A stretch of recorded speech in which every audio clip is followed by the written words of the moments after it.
Hey everyone, ready for a deep dive. Today we're looking at a really tough one, not your typical true crime story. The Woodlands double deaths, January 2017.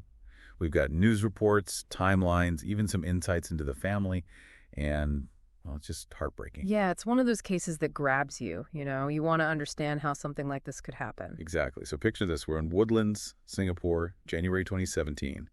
We have Teo Ghim Heng, he's a property agent.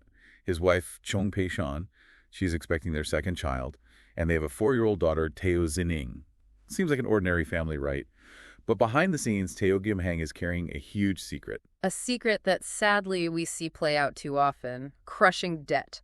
The articles mention gambling debts, over $70,000, creditors hounding him. He's basically drowning.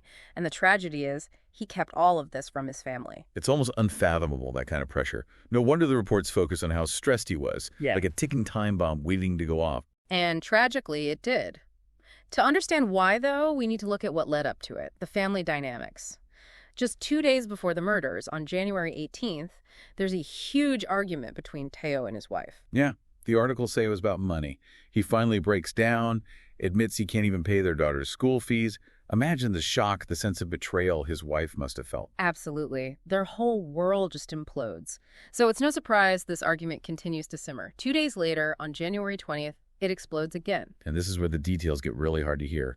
During this argument, Teo Ghim Heng, in a fit of rage, he strangles his wife. The articles say he used a towel, and it went on for 15 minutes before he killed her with his bare hands. It's just horrific. An act driven by, desperation, anger, maybe even years of unspoken resentment. Right. And if that wasn't horrific enough, their 4-year-old daughter, Teo Ghim Heng, she becomes a victim too.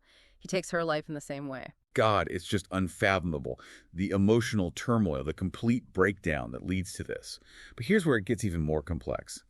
Instead of facing what he's done, seeking help, anything, Teo Ghim Heng makes this chilling decision. He decides to run, to hide from the world, the law, everyone. The articles call it 8 days of lies. And honestly, it's almost more disturbing than the murders themselves. Yeah, it's a chilling turn. He starts texting from his wife's phone, pretending to be her, to friends, family. Making excuses for skipping Chinese New Year, even telling the school his daughter's sick. And all this time, their bodies are right there in the flat. I mean, it's just... And this is where it gets really interesting, psychologically speaking. Was this elaborate charade all planned out, part of some twisted scheme, or was it like pure instinct, trying to outrun the inevitable? Clinging to some sense of normalcy after something so horrific. Exactly, and the lengths he went to. The articles talk about how he got rid of evidence, even cleaned the whole flat meticulously.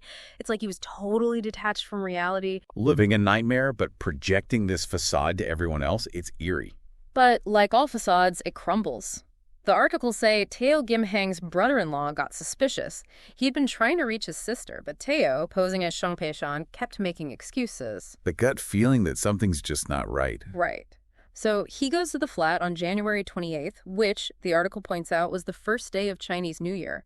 A day for family. God, the irony is just awful. When he gets there, the door's locked, windows closed, and there's this strange smell coming from inside. He knew something was terribly wrong, called the police immediately. Can't imagine that feeling. The dread, the realization. Police show up, firefighters too because of the smell. Teo Ghim Heng finally opens the door. The articles say he just confesses right then and there. So it's over. Not quite. He tries to claim it was a suicide pact, his wife killing their daughter and then him killing his wife. Shifting the blame. Trying to make it seem less intentional. Exactly. But the evidence, the timeline, none of it added up. And that's the story that unfolds in court 2 years later. So 2 years later, this web of lies, it all comes crashing down in the courtroom.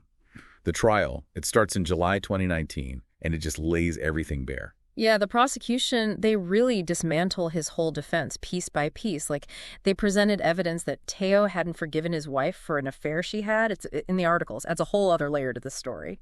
So they're saying this resentment, on top of the money problems, it all just pushed him too far. Exactly. They painted this picture of a pressure cooker, right? Yeah. And he's trapped inside. Desperate, backed into a corner, and it all explodes into this horrific violence. And the court, they saw it that way too. Rejected the suicide pact idea completely. Completely. Guilty on 2 counts of murder, and the sentence. The harshest one there is, death. God. Can't imagine being in that courtroom, the weight of it all. Absolutely. The articles do mention he appealed for clemency, tried to get his sentence reduced. Did it work? Nope. Like all his other attempts to outrun what he did, it failed. He was executed in 2022. Wow. It's just, even knowing everything, all the details, it's hard to wrap your head around. What makes someone do something like this? That's what's so haunting about this case, about so many cases like it. The Woodlands double deaths, they remind us of the pressures we face, the burdens we carry, and how important it is to communicate, to support each other, especially within families. It's a story that stays with you. It really does. And it leaves us with so many questions. What about you listening? What are your thoughts? Let us know. And until next time, keep asking questions and stay curious.